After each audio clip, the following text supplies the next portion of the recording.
Catherine Millet se revendique à de nombreuses reprises comme autodidacte.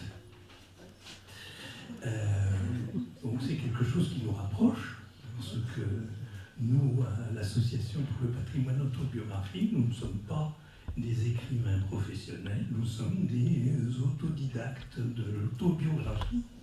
Même si Catherine Millet, par contre, a une longue expérience d'écriture, d'une part comme directrice d'une célèbre revue Arthès, de livres sur l'art en particulier contemporain, et un livre qui fait date sur Yves Klein.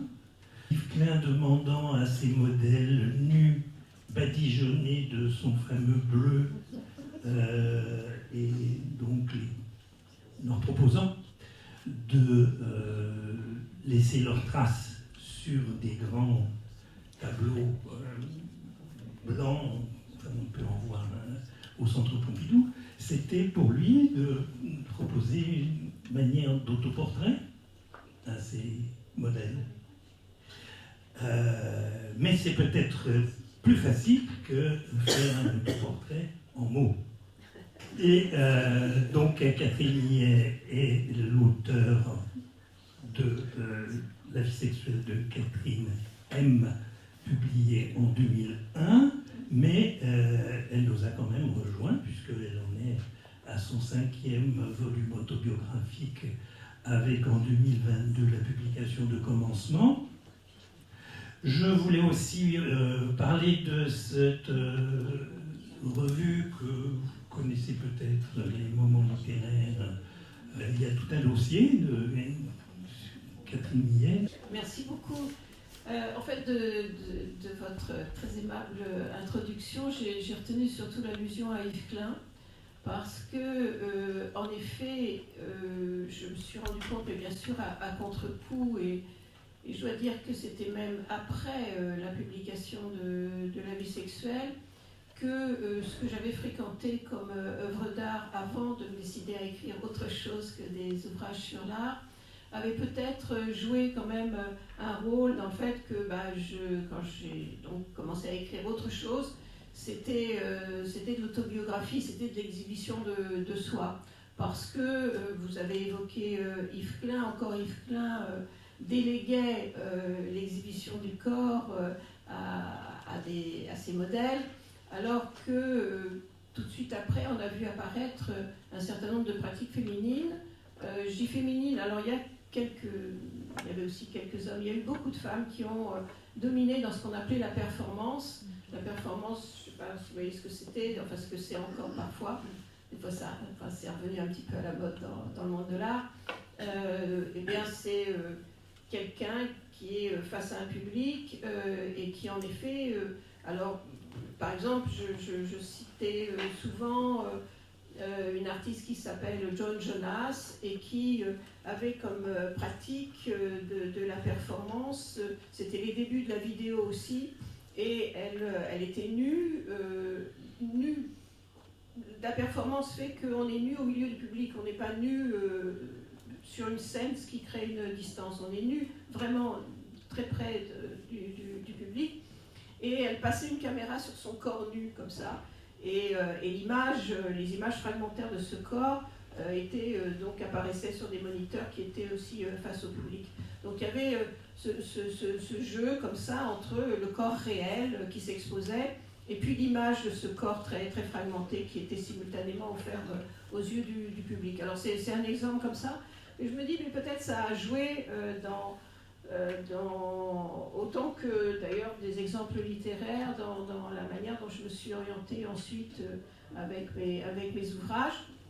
Alors pour en venir à La vie sexuelle de Catherine M, j'ai souvent raconté, alors moi pour le coup j'étais sûrement pas dans l'affect en effet, j'étais sûrement pas dans les sentiments, j'étais sûrement pas dans la description de l'amour, j'étais dans la description de l'acte sexuel, délibérément en m'interdisant, justement, enfin, je crois que si ça apparaît, si ça traverse, c'est vraiment très peu de choses, en m'interdisant donc tout ce qui était de l'ordre du sentiment et en m'en tenant, j'ai souvent aussi souligné ça, aux sensations. C'est-à-dire, ce dont je voulais rendre compte, ça n'était pas le moment, en effet, voilà, d'émotion que peut susciter le rapport sexuel dans une relation amoureuse ou sinon d'amour profond, du moins d'amour éphémère, comme ça peut arriver, ou de désir qui passe parfois pour de l'amour. Je voulais vraiment simplement rendre compte des sensations. Donc voilà, c'était en quelque sorte ma feuille de route de faire ça, en accord d'ailleurs avec mon éditeur qui m'avait commandé ce livre. En fait, ce livre est une réponse à une commande, il faut le dire aussi, d'un homme qui était Denis Roche, qui était directeur de la collection Fiction et compagnie aux éditions du Seuil, très attentif aux écrits de femmes, et qui un jour m'avait dit « Mais est-ce que tu connais pas une femme qui aurait envie d'écrire sur la sexualité ?» Et c'est pas moi qui ai répondu, c'est l'homme dont je partage la vie, Jacques Henry, qui a dit « Si, elle pourrait le faire. » Donc voilà, c'est comme ça que c'est parti. Bon, alors, c'est sûr que c'était aussi un désir ce désir d'écriture m'habitait quand même. Et en fait, il m'habitait parce que voilà, comme d'autres personnes à cette table, je suis de la génération 68, je suis la génération qu'on a appelée celle de la libération sexuelle. Je crois que je l'ai vécue d'une manière pleine et entière. Et peut-être que l'idée d'écrire un livre qui serait le récit fait par une femme et non pas par un homme de ces années, parce que c'est quand même ça qui domine chronologiquement dans la vie sexuelle,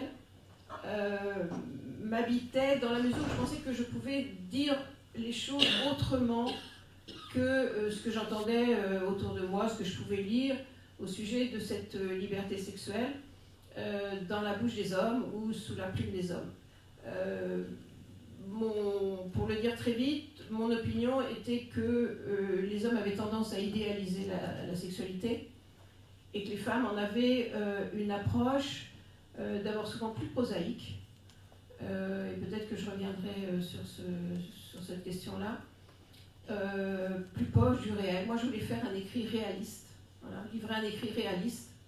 Donc aussi, alors par exemple, j'écoutais tout à l'heure la lecture de lignes de Violette Leduc. J'admire beaucoup Violette Leduc, mais c'est vrai que c'est quand même une écriture extrêmement métaphorique, très poétique, et ça, c'était quelque chose que d'emblée je ne voulais absolument pas, auquel je ne voulais absolument pas avoir recours. Et puis finalement, c'est pas mon style d'écriture peut-être tout simplement. Mais enfin, en tout cas, je me l'étais interdit. Donc ma difficulté, par exemple, puisque c'est ça le thème de cette rencontre, qui est la description des scènes sexuelles, ma difficulté, c'était de n'être donc ni poétique, ni trop scientifique, hein, ni trop vulgaire, obscène. Voilà. Il fallait à chaque fois trouver le vocabulaire juste qui faisait que... Alors, je disais ça aussi, je ne voulais pas éloigner mon lecteur. Je ne voulais pas que mon lecteur soit découragé par un écrit qui serait, oui, avec un vocabulaire scientifique, par exemple, un petit peu ennuyeux. Et je ne voulais pas non plus utiliser un vocabulaire érotique qui, pour certains lecteurs, peut être provoquant. Donc, ça a été une des difficultés que j'ai pu rencontrer. Bon, ceci dit, la pratique de l'écriture fait que, en effet, on finit par maîtriser un petit peu les choses. Mais enfin, voilà, c'était ça mon projet. J'ai travaillé d'une manière assez systématique, et vous faisiez allusion à cette édition collector. Je ne sais plus, elle reproduisait certaines pages en facsimilé de mes brouillons, qui en fait avaient consisté dans un premier temps à lister à peu près, comme je disais, tous les hommes avec qui j'avais eu des rapports sexuels et dont j'avais gardé le souvenir.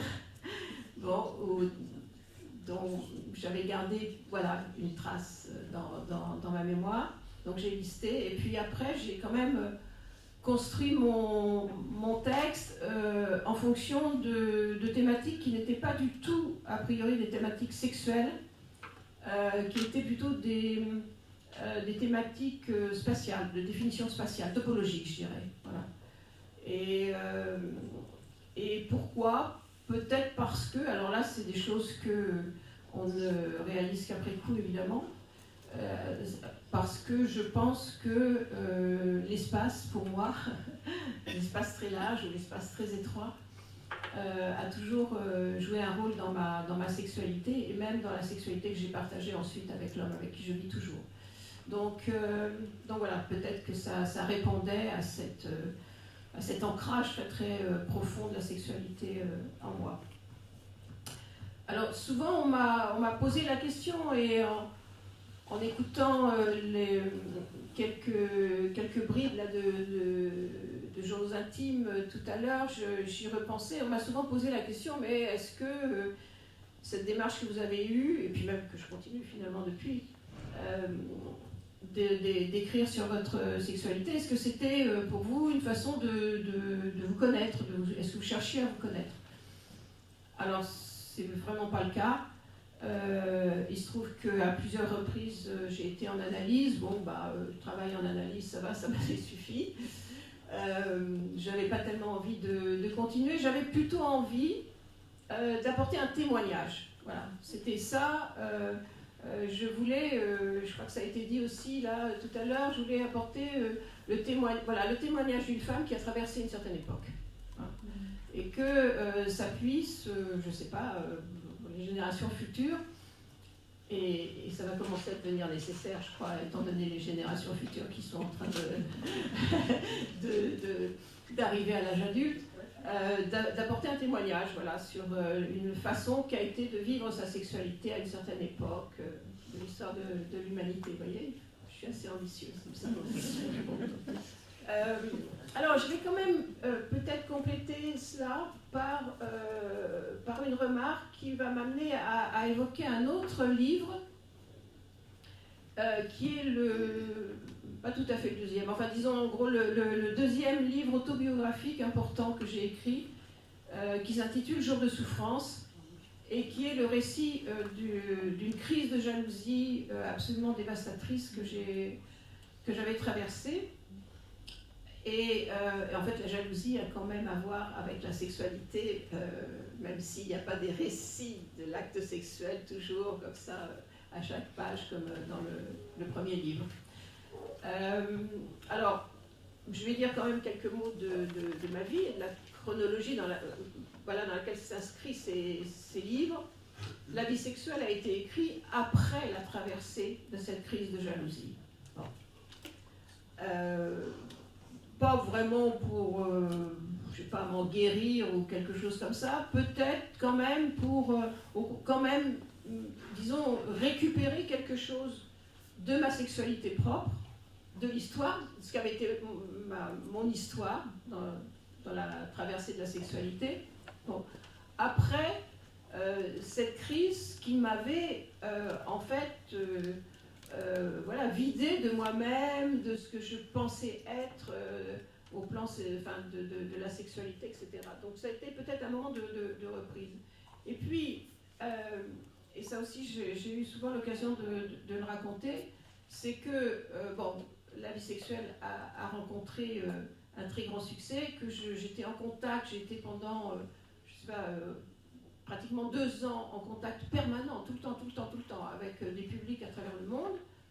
Donc à chaque fois, évidemment, j'échangeais avec ce public, mais tout de suite, très vite, devant ce succès, je me suis dit, puisque quand même ma démarche était,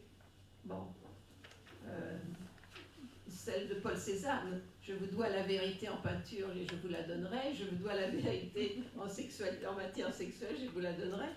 Donc ce désir de vérité, je me suis dit, il faut que j'écrive aussi sur cette jalousie que j'ai traversée et qui est en fait l'envers de ce récit quand même assez heureux de la vie sexuelle. En fait, c'est une vision très, très positive qui est donnée dans ce livre-là de la sexualité. Et donc, je me suis dit, si je suis honnête vis-à-vis de ce public qui me fait ce succès, il faut que j'écrive sur la jalousie.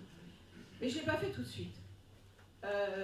D'abord parce que j'en avais un peu marre de Catherine M, pour vous dire les choses. Voilà, je pense, et ça je peux faire une petite parenthèse, parce que je ne me suis pas mise au travail tout de suite sur ce livre que je savais devoir faire. Bon, pour cette raison, oui, peut-être que voilà, j'avais envie d'un peu de prendre de distance par rapport à ça, et je me suis mise à écrire. J'ai écrit un autre livre qui concerne l'art, mais pas tellement d'ailleurs seulement la peinture, mais plutôt les écrits d'un peintre qui était Salvador Dali.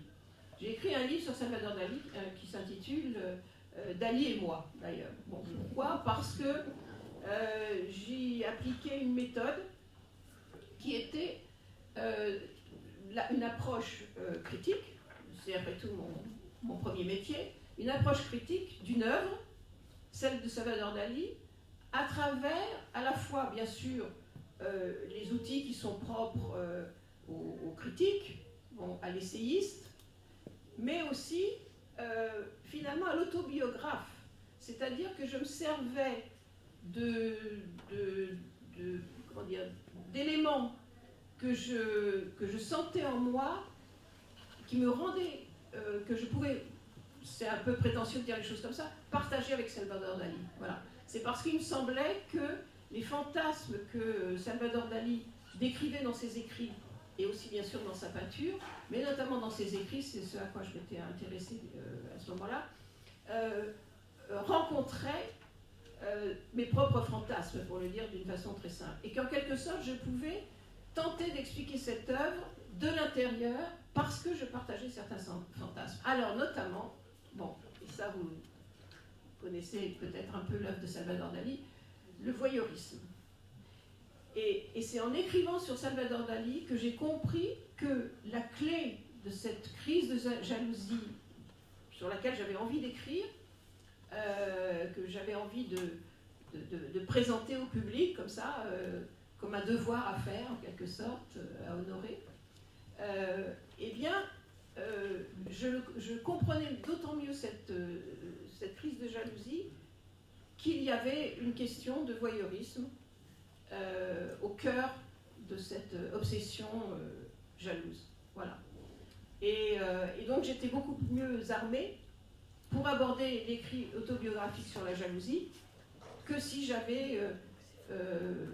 m'étais mise à écrire ce livre sans en être passée par cette étude sur Salvador Dali. Voilà. Donc je voulais dire ça parce que, en fait, ça me paraît assez intéressant lorsque on réfléchit aux écrits autobiographiques, que ça peut passer aussi par des voies qui ne sont pas directement, voilà, le récit de soi. Voilà. Que la compréhension de soi passe évidemment, et c'est pour ça qu'on publie d'ailleurs, parce que c'est parce qu'on en passe par l'identification avec des figures, qu'elles soient réelles ou inventées. On passe par le biais d'une identification à des personnages qui vous renvoient, avec lesquels, qui vous renvoient à vous-même dans certains cas. Et donc c'était exactement ce qui m'était arrivé avec cette expérience de l'écriture de Dali et moi. Bon. Et donc pour en revenir à la question qui présidait là à ces précisions que je viens d'apporter, est-ce que vous écrivez pour mieux vous connaître ? J'ai pris l'habitude de répondre maintenant à cette question en disant non, j'écris pour me débarrasser de moi. Voilà, parce que, en fait, oui, peut-être parce que l'expérience de l'analyse vous apprend que de toute façon l'analyse est infinie, qu'on n'en finirait pas d'aller raconter sa vie sur un divan. Et qu'il ne faut pas non plus s'enfermer dedans. Moi, j'ai été très frappée tout à l'heure par les témoignages que vous rapportiez, madame, parce que vous nous disiez que certains auteurs de journaux revenaient des années après, à l'âge adulte, sur ce qu'ils avaient écrit enfant. Et moi, pour moi, c'est une chose qui me paraît absolument terrifiante. Je ne voudrais vraiment pas avoir à revenir justement sur ce que j'ai déjà écrit. Et parfois, j'ai un peu de mal d'ailleurs à m'en souvenir. On me dit, ah, mais vous avez fait ça, vous savez, bon, vous le racontez dans un livre, ah oui, mais moi j'ai oublié. Bon. Et en fait, je crois que vraiment, ce qui me motive, c'est beaucoup plus, comme j'ai dit en amont, le témoignage. Et d'ailleurs, je pense que au fur et à mesure que je publie des livres autobiographiques, cette part racontée, en fait, cette part de mémorialiste, et pas simplement d'autobiographe, mais de mémorialiste, prend de plus en plus d'importance. Dans le livre que j'ai écrit sur l'enfance, finalement, à un moment donné, d'ailleurs en cours d'écriture, j'ai inversé des chapitres pour mettre en ouverture un long chapitre qui est en fait plus ou moins le récit de la vie de mes parents avant ma naissance, et donc quelle a été la vie de ces couples qui ont été séparés par la Deuxième Guerre mondiale. Qu'est-ce qui s'est passé au moment où les hommes sont rentrés de la guerre, bien souvent après de longues années pendant lesquelles ils étaient prisonniers, qu'est-ce qu'avaient fait les femmes pendant ce moment-là, etc.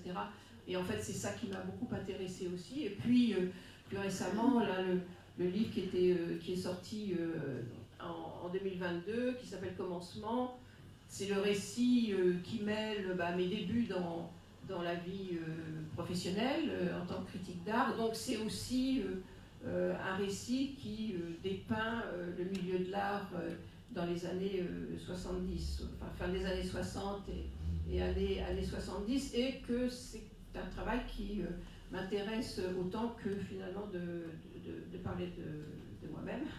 Voilà. Bon, je pourrais peut-être encore dire des choses qui sont plus, qui portent peut-être plus sur l'écriture elle-même.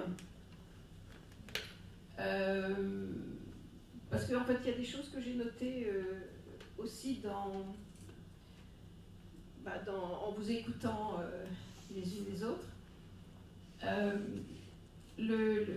Concernant la sexualité, on tombe tellement vite dans le stéréotype.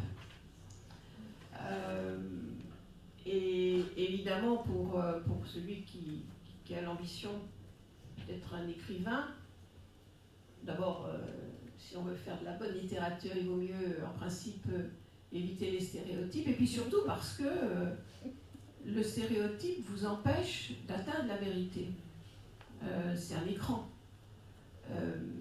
Il faut chercher moi, je dis toujours, il faut chercher le mot le plus juste, le mot le plus proche de la vérité, et que finalement, si vous avez un style, comme on dit, le style de l'écrivain, si vous avez un style, c'est parce que vous avez réussi à sortir des mots, de l'arrangement des mots, cet effet de vérité.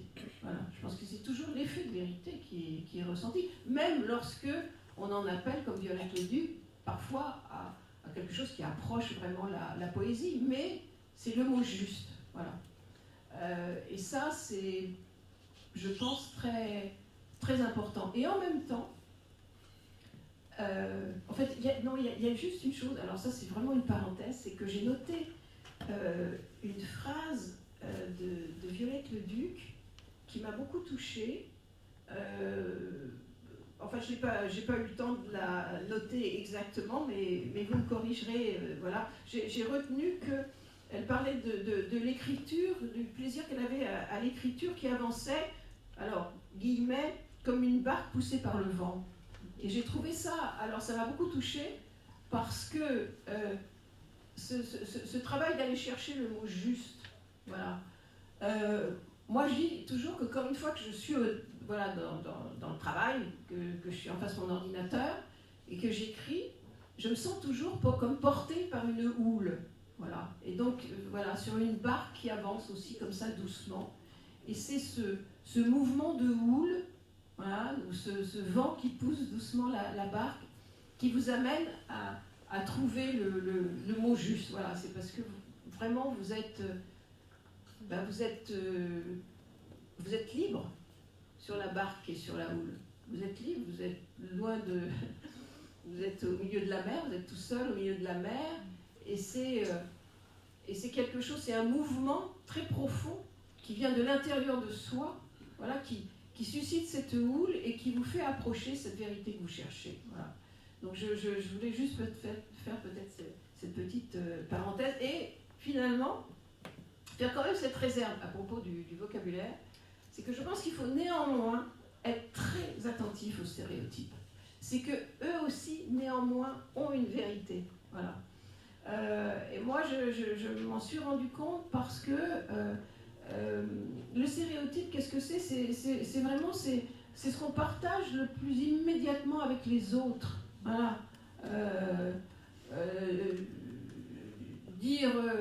Décrire une scène d'amour en la terminant par il m'a vidé, par exemple. Voilà, il m'a tué. Bon, c'est un stéréotype. Bon.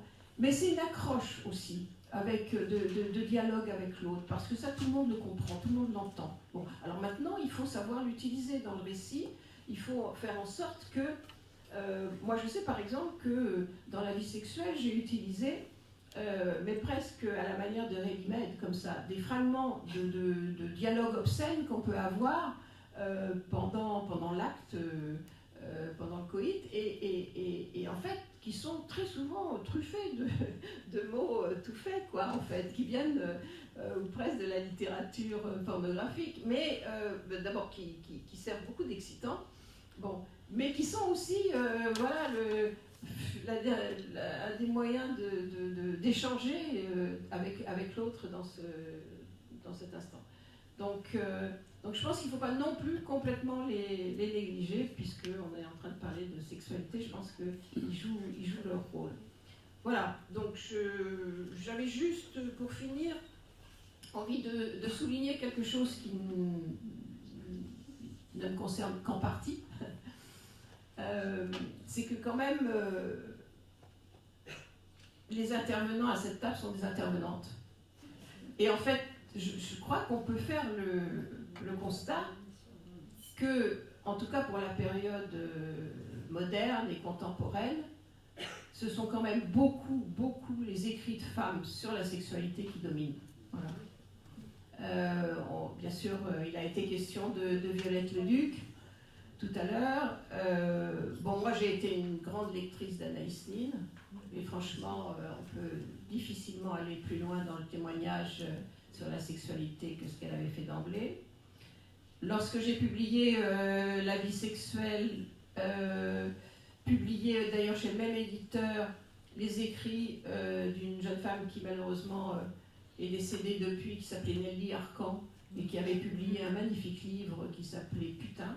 Alors, ensuite, elle a écrit Folle, mais c'est deux ouvrages absolument magnifiques. Je voulais aussi citer Monica Zorn, par exemple, qui est beaucoup moins connue, mais qui a écrit aussi de très, très beaux textes.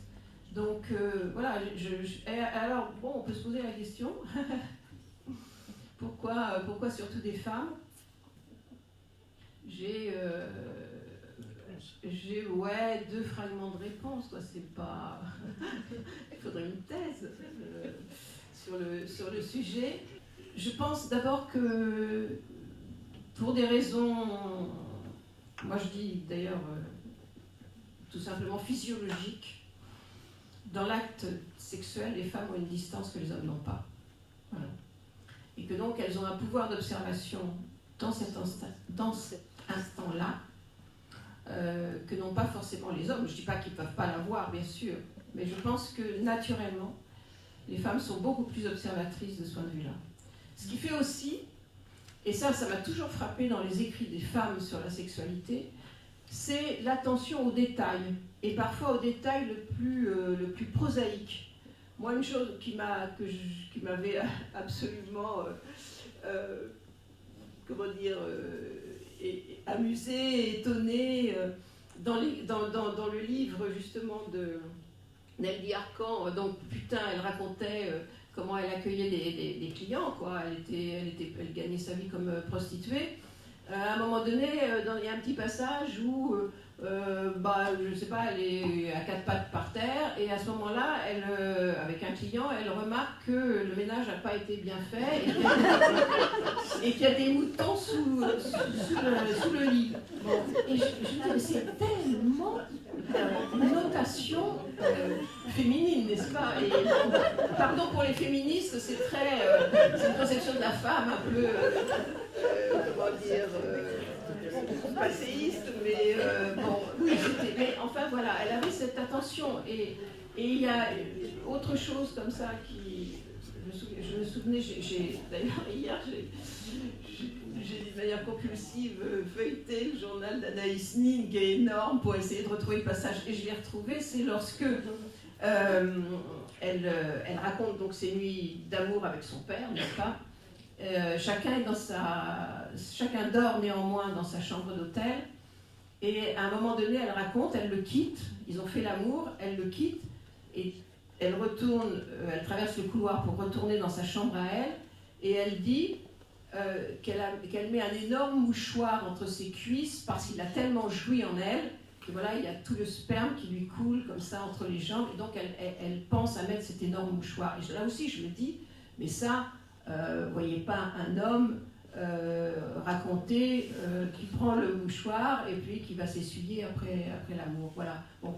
Alors, c'est pas forcément les parties les plus intéressantes dans l'acte sexuel, mais je veux dire, c'est ça qui donne aussi cet effet de vérité qu'on recherche. Et puis, voilà. Et puis, peut-être le fait que, bon, j'en reviens un petit peu à mon point de départ, que justement, je pensais qu'en tant que femme, je pouvais, dans la vie sexuelle, décrire les rapports sexuels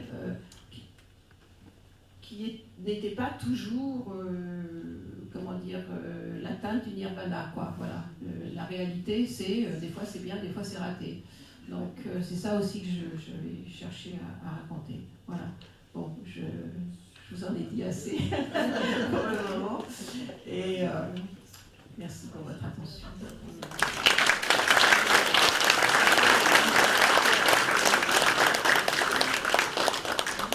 Peut-être y aura-t-il quelques hommes qui seront même prêts à parler. Moi, je pense, avant que vous terminiez, je préparais la question pourquoi uniquement il y a des confessions ou bien des témoignages féminines seulement. Et vous avez répondu pour les hommes, je suis d'accord avec les détails, mais je pense, je réponds en même temps, c'est plutôt les hommes sont moins transparents que les femmes et ils ont peut-être beaucoup de pudeur péjorative. Hein. Pudeur, c'est-à-dire ils ne veulent pas. Est-ce que c'est parce que vous êtes analyste? Moi, je pense que les hommes sont pudiques sur les sentiments. Plus que sur la sexualité. De notre génération, quand même. Plus que sur les sentiments. Mais en fait, moi, il me semble avoir été, en tout cas, à un moment donné, entourée d'hommes qui étaient plutôt exhibitionnistes de leur sexualité, qui en parlaient beaucoup plus volontiers que les femmes. Je ne sais pas qu'ils l'écrivaient à ce moment-là, mais qui en parlaient. Je ne sais pas si c'était une pudeur qui touchait à la sexualité, vraiment. Voilà, c'est ma réponse. Oui, bonjour. Je voudrais que, Madame Millet, que vous m'expliquiez un peu mieux, quand vous parlez du voyeurisme, comme explication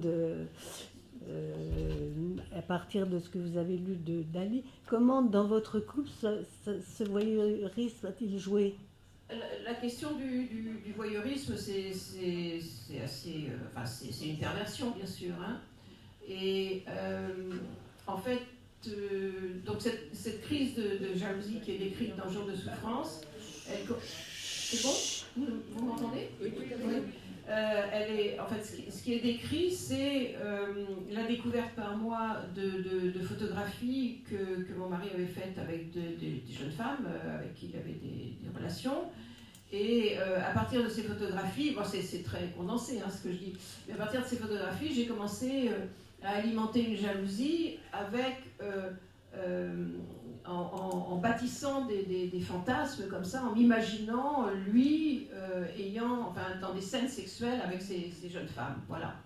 Et ça alimentait une activité masturbatoire très intense, et en même temps très douloureuse, parce que voilà, j'étais prisonnière de cette jalousie. Or, vous savez, Salvador Dali, un de ses plus grands tableaux s'intitule Le Grand Masturbateur. Salvador Dali, dans ses écrits, parle aussi de sa sexualité, qui était en fait une sexualité de voyeur. Il avait lui-même très peu de rapports sexuels. Il a même parlé lui-même de son impuissance, mais voilà, il avait besoin. Il y a des écrits où le voyeurisme, c'est-à-dire celui qui prend son plaisir caché derrière une porte à observer les autres en train de faire l'amour, est décrit assez précisément. Et en fait, ça m'a fait comprendre, peut-être, mais là, ça serait un peu long à expliquer, le rapport qu'il y a entre l'acte masturbatoire et le voyeurisme. Voilà. Et les fantasmes que l'on produit pendant l'acte masturbatoire. Alors si ces fantasmes sont la projection de soi-même avec un partenaire qu'on désire et qu'on n'a pas forcément encore, avec qui on n'a pas encore eu forcément une relation sexuelle, je dirais tout va bien. Si ce fantasme masturbatoire, c'est d'imaginer cette personne que l'on aime avec quelqu'un d'autre, alors là, il y a une perversion masochiste assez évidente. Voilà, c'était ça que j'avais pu peut-être analyser un peu plus finement, et en plus finement que ce que je suis en train de faire là maintenant, en passant par l'exemple de Salvador Dali. Alors, je voulais faire une observation à propos de la poussière sous le tapis. Je pense que ça s'explique parce que la dame est une professionnelle. Donc, elle a peut-être des moments de distraction. Ou alors, la deuxième hypothèse, c'est que le monsieur n'est pas suffisamment performant. C'est une possibilité. Voilà. Donc, c'est juste sur la question des moutons de poussière sur le livre. En fait, je trouve que votre remarque relève d'une idéalisation quand même de l'acte sexuel. Il arrive qu'on observe un détail un peu prosaïque pendant ça. Ça arrive.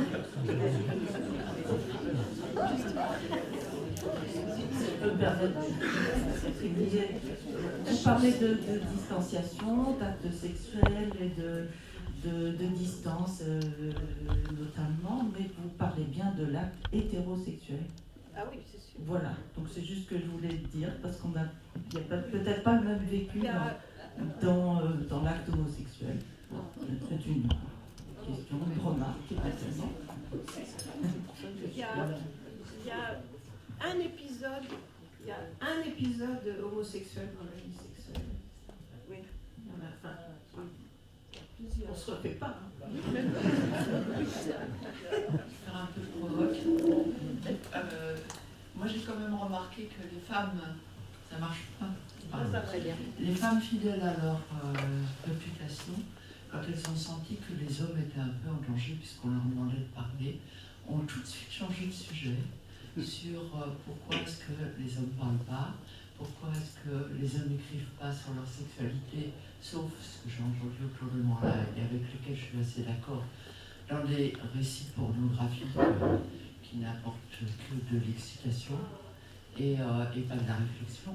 Et je me dis que, voilà, au moment où il y avait un homme qui disait quelque chose, une beauté en touche, on s'est dit probablement qu'il ne fallait pas mettre les autres en danger. Donc, tout le monde a changé de sujet. Alors, je sais pas, moi j'aimerais bien quand même qu'il y ait un autre homme qui s'exprime sur le sujet qu'on avait abordé, au moins qu'on en ait deux, qu'on puisse comparer, ou voir qu'ils pensent tous la même chose, je ne sais pas, mais ça serait quand même assez intéressant. Quelque chose à remarquer quand même, c'est que parmi les déposants de l'APA, il y a un nombre assez majoritaire de déposantes. Donc il y a déjà beaucoup plus de textes. On avait fait des statistiques à une époque, je ne les ai plus exactement en tête, mais enfin il y a un nombre de déposantes, d'écrivaines et déposantes à l'APA plus important que de déposants. Cela dit, au-delà de ça, il y a quand même un certain nombre de témoignages d'hommes qui sont dans le fond de l'APA. D'ailleurs, dans ce que Véronique a cité, il y en a effectivement un certain nombre. Je crois que sur les 2, 4, 6, 8, je pense qu'il y a 3 hommes sur les 8 personnes. Voilà, donc c'est présent quand même. Voilà. Mais sans doute en moindre proportion, mais aussi parce qu'il y a une moindre proportion d'hommes. Mais Bernard... Autre chose peut-être à dire, c'est que, et ça c'est peut-être une réflexion peut-être pour tout le monde, c'est il y a le texte qu'on écrit pour soi-même, purement pour soi-même, sans penser que peut-être on va le déposer, que peut-être il va être lu, et ce qui se passe au moment où on dépose, où ça devient public, quelque part public, même si c'est un micro-public, s'agissant des textes déposés à l'APA, c'est un micro-public. Je le dis parce que je sais que sur justement les propres écrits que j'ai faits, que j'ai écrits, au moment de déposer, c'était mon grand problème, ça. J'avais écrit vraiment pas du tout dans l'idée qu'un jour, ça serait lu par quelqu'un. Donc, est-ce que j'allais passer le pas de déposer? Finalement, je l'ai fait, mais après plusieurs années d'hésitation et avec un pseudonyme. Voilà.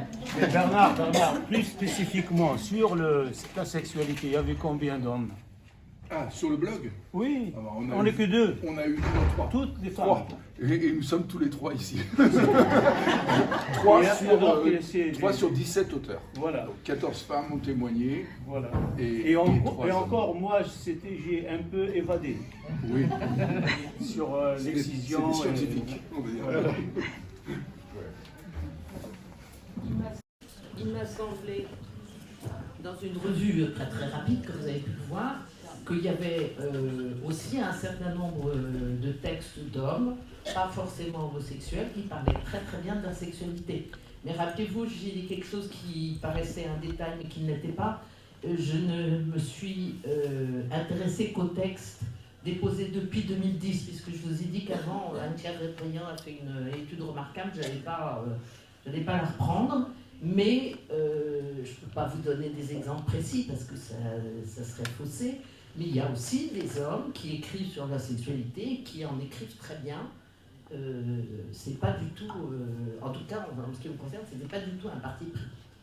Sur le moment, j'ai bien aimé, en gros, je crois que vous avez dit, les femmes ont une distance dans l'acte qui leur permet l'observation, quelque chose comme ça, je le reformule. Et sur le moment, j'ai trouvé ça intéressant et en même temps, quelque chose me gênait.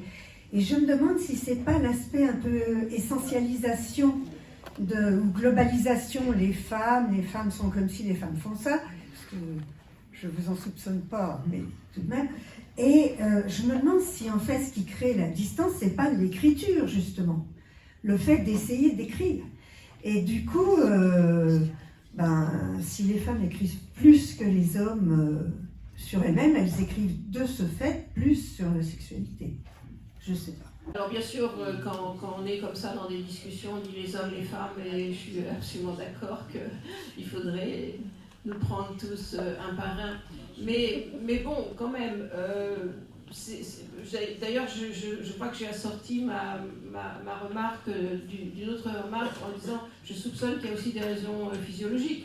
C'est-à-dire que ce qui sépare encore, pour quelque temps, un homme d'une femme, c'est que lui peut contempler ses organes sexuels, alors que la femme ne peut pas contempler ses organes sexuels.